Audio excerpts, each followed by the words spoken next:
मोकामा में दुलारचंद यादव की हत्या के बाद हालात तनावपूर्ण हो गए। दुलारचंद की शव यात्रा में फिर गोलियां चलने की खबर सामने आई।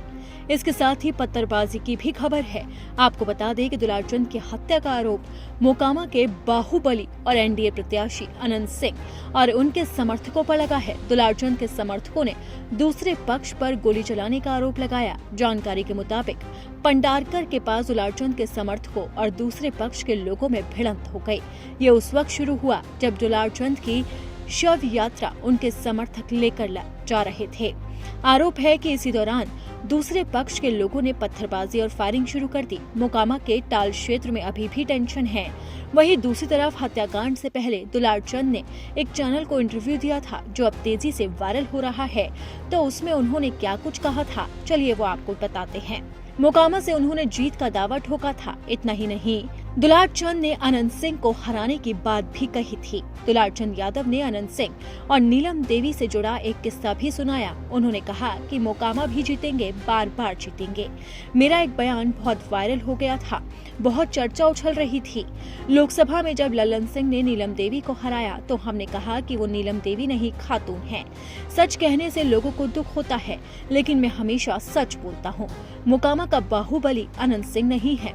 दरअसल मोकामा से जनसुराज के प्रत्याशी पीयूष प्रियदर्शी उर्फ लल्लू मुखिया के समर्थन में दुलारचंद यादव लगातार प्रचार कर रहे थे और इस दौरान वो अनंत सिंह के खिलाफ बयानबाजी भी कर रहे थे, जिसके बाद गुरुवार को तारतार गांव में पहले लाठी डंडों से उनकी पिटाई की गई, फिर गोली मारकर हत्या कर दी गई।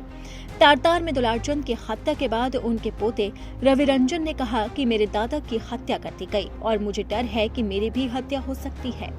रविरंजन ने अपने बयान में बताया कि उनके दादा बाहुबली नेता अनंत सिंह के खिलाफ लोकतांत्रिक तरीके से लड़ाई लड़ रहे थे। उन्होंने कहा कि हम लोग पढ़े लिखे हैं और इसी के साथ ही मेरे दादा ने हमेशा जनता की आवाज उठाई, लेकिन अब पुलिस प्रशासन मौन है और असली अपराधियों को बचाया जा रहा है।